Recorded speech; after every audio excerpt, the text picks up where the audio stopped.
ನನ್ನ ಹೆಸರು ವೇಣುಗೋಪಾಲ ಅಂತ. ನಮ್ಮ ಊರು ಬಂದು ಶಿಡ್ಲಘಟ್ಟ ತಾಲೂಕು ಯರಹಳ್ಳಿ ಗ್ರಾಮ, ಇಬ್ಬೂರಹಳ್ಳಿ ಪಕ್ಕದಲ್ಲಿ.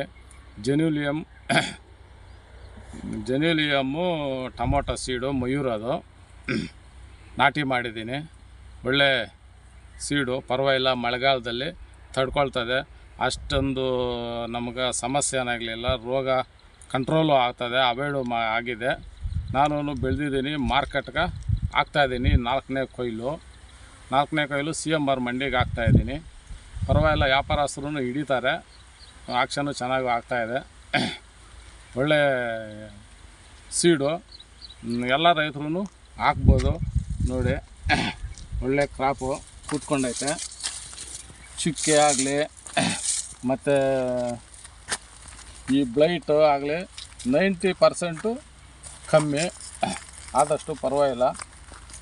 ನಾನು ಮತ್ತೆ ಸೀಸನಲ್ಲೂ ಹಾಕ್ಬೇಕಂತೇಳಿ ಹೇಳ್ತಾಯಿದ್ದೀನಿ. ಎಲ್ಲ ರೈತರು ಉಪಯೋಗಿಸ್ಬೋದು, ಹಾಕ್ಕೋಬೋದು.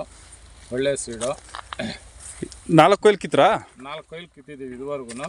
ಓಕೆ. ಒಂದು ಮೊದಲನೇ ಕೊಯ್ಲು ಬಂದು 20 ಕ್ರೇಟ್ ಆಗಿತ್ತು. ಮತ್ತು ಎರಡನೇ ಕೊಯ್ಲು ಬಂದು 35 ಕ್ರೇಟ್ ಬಂದಿತ್ತು. ಮತ್ತು ಮೂರನೇ ಕೊಯ್ಲು 80 ಬಾಕ್ಸು. ಮತ್ತು 4ನೇ ಕೊಯ್ಲು 80 ಬಾಕ್ಸ್ ಬಂದಿದೆ. ಪರವಾಗಿಲ್ಲ. ಎಷ್ಟು ಸಾವಿರ ನಾಟಿ ಮಾಡಿದ್ದೀರಿ? ನಾನು 5,000 ನಾರು ನಾಟಿ ಮಾಡಿರೋದು ಇದು.